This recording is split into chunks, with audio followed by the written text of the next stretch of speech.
801호 아주머니가 남자랑 모텔 들어가는 거 봤어요. 여러분 안녕하세요. 오늘 제가 가져온 이야기는 정말 말로 표현하기 힘들 정도로 충격적입니다. 72세 남편이 40년을 함께한 아내의 숨겨진 모습을 발견하게 되는데요. 그 과정에서 드러나는 반전에 반전을 거듭하는 진실들. 여러분은 과연 어디까지 예상하실 수 있으실까요? 이 이야기는 단순한 불륜 이야기가 아닙니다. 사랑, 배신, 복수 그리고 인간의 가장 어두운 욕망까지 모든 것이 얽혀있는 실화 기반의 충격적인 사건입니다. 자, 그럼 시작하기 전에 이런 흥미로운 실화 이야기들이 계속 보고 싶으시다면 구독 버튼 꾹 눌러주시고요. 좋아요와 알림 설정까지 부탁드립니다. 여러분의 작은 클릭 하나가 더 좋은 콘텐츠를 만드는 큰 힘이 됩니다. 그럼 지금부터 이 충격적인 이야기 속으로 들어가 보시죠. 서울 외곽의 한 조용한 아파트 단지. 이곳에는 70대 부부 김철호 씨와 이순희 씨가 살고 있었습니다. 김철호 씨는 평범한 은퇴 공무원이었고 아내 이순희 씨는 동네에서 교양 있고 품위 있기로 소문난 분이었죠. 항상 단정한 옷차림에 말투도 부드럽고 이웃들과의 관계도 원만했습니다. 그런데 6개월 전부터 이상한 일들이 벌어지기 시작했습니다. 새벽 5시 반. 항상 일찍 일어나는 경비 아저씨가 로비에서 이상한 광경을 목격했습니다. 801호 이순희 씨가 낯선 50대 남성과 함께 팔짱을 끼고 나가는 모습이었죠. 처음에는 아들인가? 생각했다고 합니다.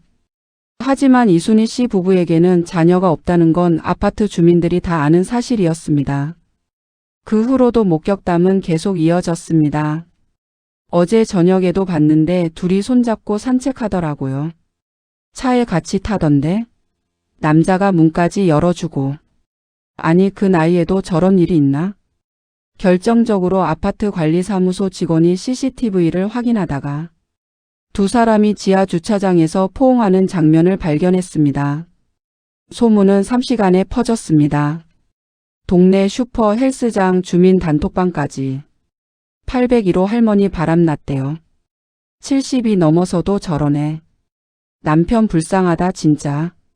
김철호 씨는 처음에 이 소문을 믿지 않았습니다. 40년을 함께한 아내를 어떻게 의심할 수 있겠습니까? 하지만 주변 사람들의 시선이 달라지기 시작했습니다. 엘리베이터에서 마주치면 어색하게 인사를 건네고 복도에서 만나면 수군거리는 소리가 들렸습니다. 참다 못한 김철호 씨는 아내에게 조심스럽게 물었습니다. 여보 요즘 아침마다 누구 만나러 가는 거요? 아내의 대답은 의외로 담담했습니다. 산책이요. 운동 좀 하려고요. 혼자요? 아니요. 아는 분이랑 같이요. 그게 남자분이라던데? 순간 아내의 표정이 싸늘하게 굳었습니다. 그래서요? 남자랑 산책하면 안 돼요? 김철호 씨는 더 이상 묻지 못했습니다. 아내의 그런 차가운 눈빛은 처음 보는 것이었으니까요. 그날 밤 김철호 씨는 잠을 이룰 수 없었습니다. 40년 결혼 생활 동안 한 번도 의심해 본 적 없는 아내. 그 아내가 지금 무엇을 하고 있는 걸까요? 며칠 후 더 충격적인 제보가 들어왔습니다.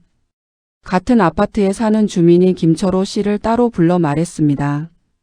철호 씨, 이거 말씀드리기 좀 그런데요. 사모님이 그 남자분이랑 모텔에 들어가는 걸 봤어요. 김철호 씨의 머릿속이 하얗게 변했습니다. 뭐라고요? 저도 확실히 봤어요. 작년에 새로 생긴 그 모텔. 두 분이 손잡고 들어가시더라고요. 오후 2시쯤이었어요.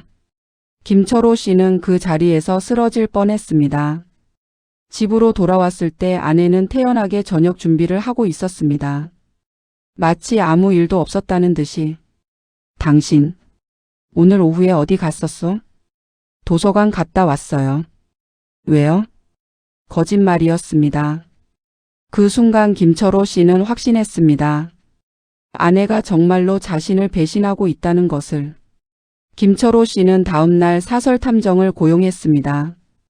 더 이상 참을 수 없었습니다. 그 남자가 도대체 누구인지 아내가 무엇을 하고 있는지 알아야 했습니다. 일주일 후 탐정이 보고서를 들고 왔습니다. 김철호 씨, 이거 좀 충격적인 내용입니다. 말해보시오.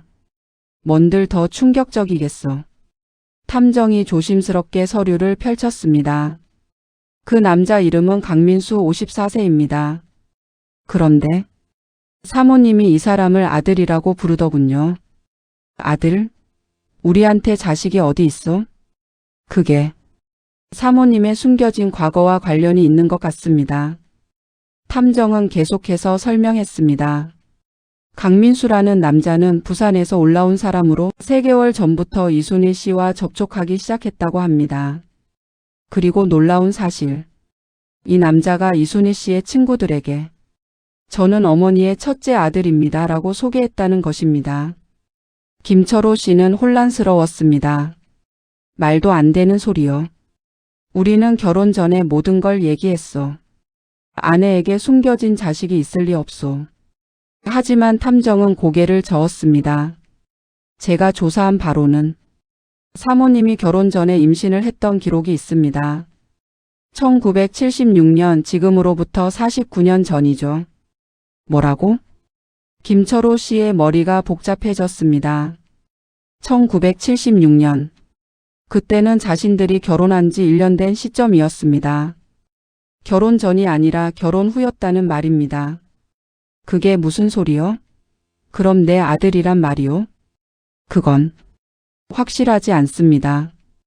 다만 당시 병원 기록에는 중절 상담이라고 적혀 있습니다. 김철호 씨는 기억을 더듬어 보았습니다. 49년 전, 1976년. 갑자기 희미한 기억 하나가 떠올랐습니다. 당시 자신은 공무원 시험 준비로 바쁜 시기였습니다. 아내가 어디 아프다고 했던 것 같은데 그때 자신이 뭐라고 했었던가? 돈이 없으니 나중에 병원 가자고 했던 것 같습니다. 설마 그때 아내가 임신했었던 걸까요? 김철호 씨는 급히 아내에게 전화를 걸었습니다. 이번에는 아내가 전화를 받았습니다. 여보소. 우리 만나서 얘기 좀 합시다. 싫어요. 할 말 없어요. 순이. 그 사람이 정말 우리 아들이요? 전화기 너머로 긴 침묵이 흘렀습니다. 그래요. 당신 아들이에요. 김철호 씨는 숨이 막혔습니다. 어떻게? 나한테 말도 안 하고. 말하면 뭐 했겠어요? 당신은 그때 지금은 애 키울 형편이 안 된다고 했잖아요. 내가 그랬어? 기억도 안 나요? 당신이 나한테 직접 말했어요. 아직은 안 된다. 나중에 다시 나오면 되지 않냐고. 김철호 씨는 기억이 나지 않았습니다. 정말 그런 말을 했던가요? 그래서 어떻게 됐어? 혼자 병원 갔어요. 그런데 아내의 목소리가 떨렸습니다. 수술 직전에 도망쳐 나왔어요. 당신 몰래 출산했고 아이를 입양 보냈어요. 뭐? 당신이 또 버리라고 할까봐 무서웠어요. 그래서 차라리 좋은 집에 보내는 게 낫다고 생각했어요. 김철호 씨는 말을 잇지 못했습니다. 그 아이가 지금 나타난 거요? 3개월 전에 나를 찾아왔어요. 49년 만에 내 아들을 다시 만난 거예요. 아내의 목소리에서 눈물이 느껴졌습니다. 그동안 얼마나 보고 싶었는지 당신은 몰라요. 매일 밤 그 아이 생각하면서 울었어요. 내가 버린 아이. 잘 자라고 있을까, 행복할까. 매일매일 그 생각뿐이었어요. 김철호 씨는 죄책감에 휩싸였습니다. 순이. 미안하오. 내가 몰랐어. 이제 와서 미안하다고요? 아내의 목소리가 차가워졌습니다. 40년 동안 당신은 한 번도 물어보지 않았어요. 내가 왜 아이를 안 가지냐고 할 때마다 난 속으로 피를 토하는 심정이었어요. 당신 때문에 버린 아이가 있는데 당신은 태평하게 왜 애를 안 갖냐고 물었죠. 김철호 씨는 할 말을 잃었습니다. 그 돈은 아들한테 준 거요? 네. 49년 동안 못 해준 것들. 이제라도 해주고 싶었어요. 김철호 씨는 이해할 수 없었습니다. 하지만 1억이나 되는 돈을 제 아들이에요. 당신 아들이기도 하고요.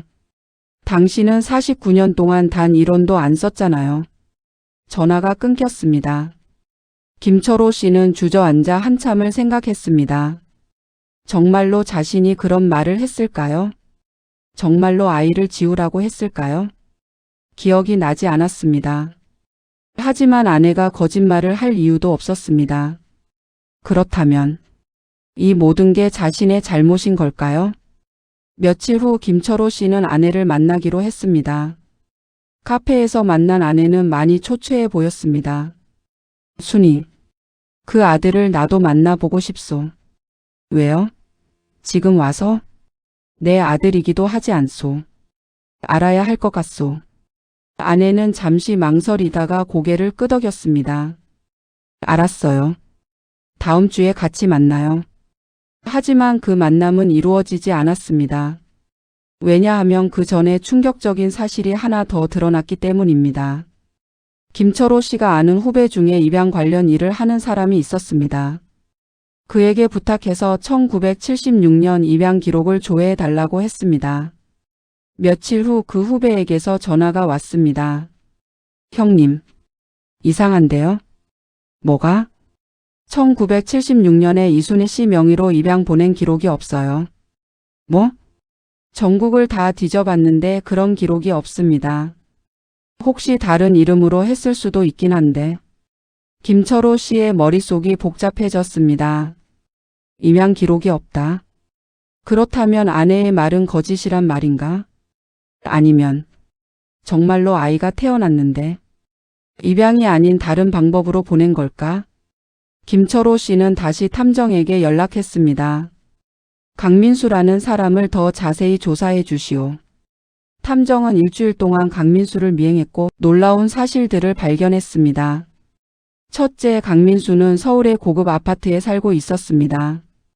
전세가 8억 원이 넘는 곳이었죠. 둘째, 그는 고급 외제차를 몰고 다녔습니다. 적어도 7천만 원은 넘어 보이는 차였습니다. 셋째, 그는 낮에는 주로 카페에서 노트북으로 작업을 했는데 여러 명의 중년 여성들을 만나고 있었습니다. 그리고 결정적으로 김철호 씨 이 사람 전과 기록이 있습니다. 전과? 네. 사기죄로 3년 전에 실형을 살았습니다. 피해자가 60대 여성 3명이었습니다. 김철호 씨는 온몸에 소름이 돋았습니다. 수법이 뭐였어? 로맨스 스캠이었습니다. 외로운 중년 여성들에게 접근해서 연애 감정을 이용해 돈을 빼앗는 수법이죠. 그럼 우리 아내도? 탐정이 심각한 표정으로 고개를 끄덕였습니다. 아마도요. 그런데 이번에는 수법이 좀 다릅니다. 잃어버린 아들이라는 설정을 사용한 것 같습니다. 김철호 씨는 당장 아내에게 전화를 걸었습니다. 순이, 당장 만나야겠소. 왜요? 무슨 일이에요? 그 강민수라는 사람.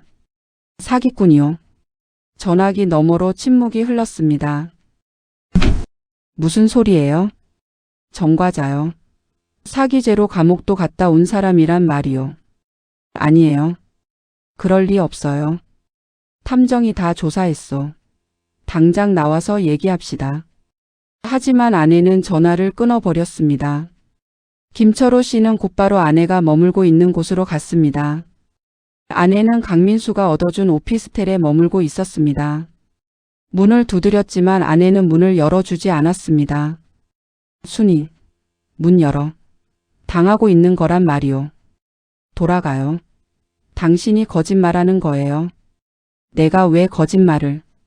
그때 옆집 문이 열리더니 중년 남자가 나왔습니다. 시끄러운데요? 무슨 일이에요? 아, 죄송합니다. 제 아내를. 아내요? 여기 사시는 분 혼자 사는데요? 네?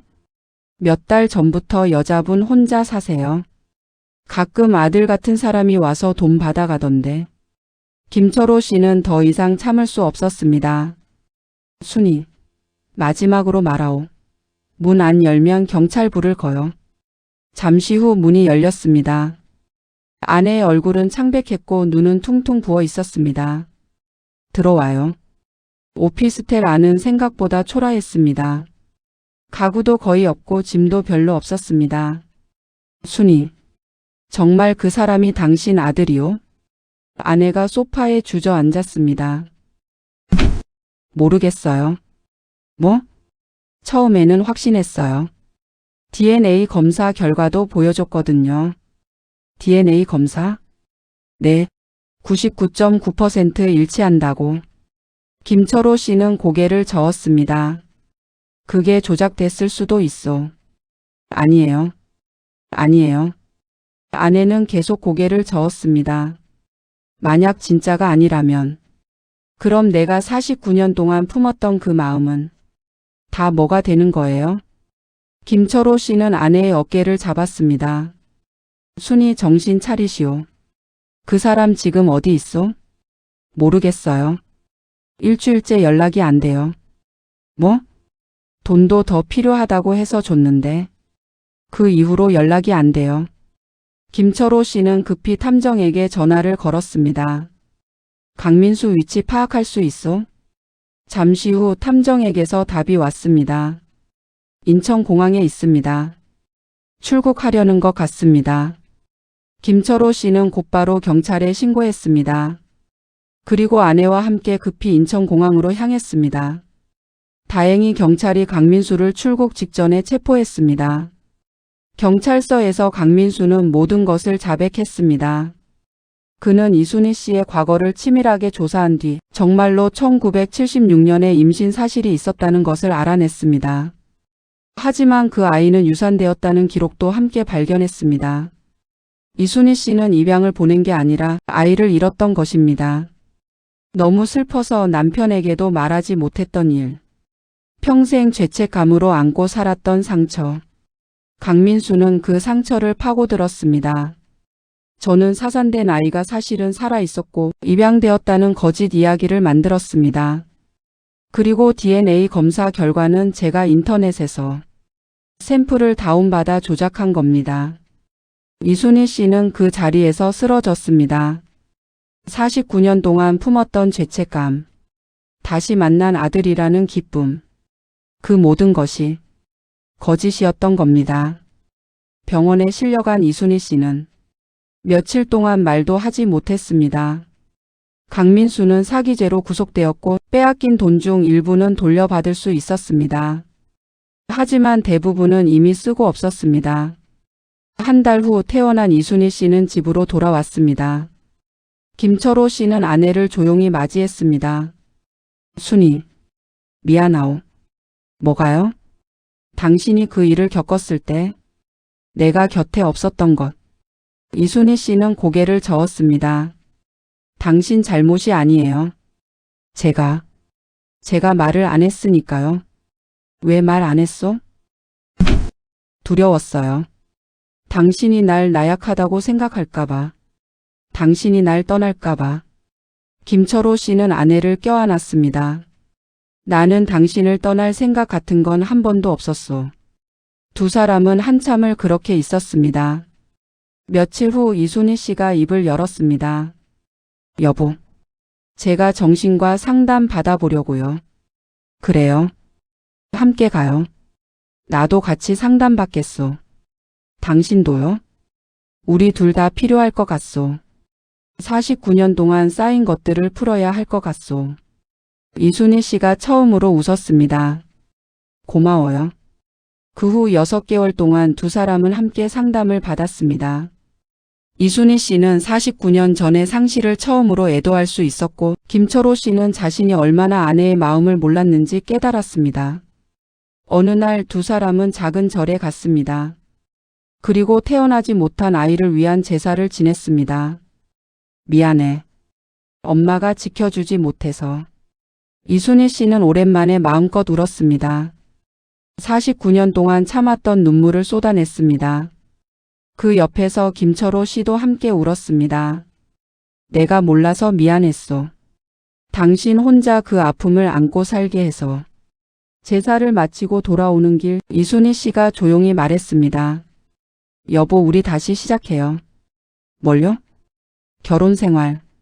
이번엔 서로의 아픔을 이해하면서 제대로 살아봐요. 김철호 씨는 아내의 손을 꼭 잡았습니다. 그러시다. 이번엔 제대로 해보자고. 그로부터 1년이 지났습니다. 지금 두 사람은 부산의 작은 집으로 이사를 갔습니다. 소문이 가득했던 그 아파트를 떠나 새로운 곳에서 새로운 시작을 했습니다. 이순희 씨는 동네 노인복지관에서 봉사활동을 하고 있고 김철호 씨는 독거노인들을 위한 도시락 배달을 하고 있습니다. 가끔 두 사람은 그때를 떠올립니다. 무너질 뻔했던 40년 결혼 생활. 하지만 그 위기를 통해 오히려 더 깊은 이해를 하게 된 것. 이순희 씨가 말합니다. 만약 그 일이 없었다면 우리는 평생 서로를 이해하지 못한 채 살았을 거예요. 김철호 씨도 고개를 끄덕입니다. 그러게 말이요. 아픔을 통해 배우는 것도 있구려. 어느 날 저녁 두 사람은 바닷가를 걷고 있었습니다. 석양이 아름다웠습니다. 여보, 저기 봐요. 이순희 씨가 하늘을 가리켰습니다. 두 마리의 새가 나란히 날아가고 있었습니다. 저렇게 우리도 끝까지 함께 가요. 그럽시다. 이제 정말로 서로를 이해하면서 두 사람은 손을 꼭 잡고 계속 걸었습니다. 지는 해를 향해 함께. 이 이야기는 우리에게 많은 것을 생각하게 합니다. 오랜 세월을 함께 했다고 해서 정말로 서로를 이해하고 있는 걸까요? 우리는 가족의 깊은 아픔을 알고 있을까요? 그리고 가장 중요한 것. 상처는 말하지 않으면 결코 치유되지 않는다는 것. 이순희 씨가 49년 동안 혼자 품었던 상처. 그것이 사기꾼에게 이용당하는 빌미가 되었습니다. 만약 그때 남편에게 말했다면 어땠을까요? 만약 김철호 씨가 아내의 침묵을 알아챘다면? 우리도 마찬가지입니다. 가족이라는 이유로 오래 함께했다는 이유로 우리는 때로 상대방을 당연하게 여깁니다. 하지만 아무리 가까운 사이라도 서로의 아픔을 나누지 않으면 그것은 언젠가 큰 상처가 되어 돌아옵니다. 여러분의 가족은 어떠신가요? 혹시 말하지 못한 아픔을 안고 계신가요? 혹은 가족의 아픔을 모르고 계신 건 아닌가요? 오늘 이 영상이 여러분이 가족과 진솔한 대화를 나누는 작은 계기가 되었으면 좋겠습니다. 끝까지 시청해 주셔서 감사합니다. 구독과 좋아요, 알림 설정 부탁드리고요. 다음 영상에서 또 만나요.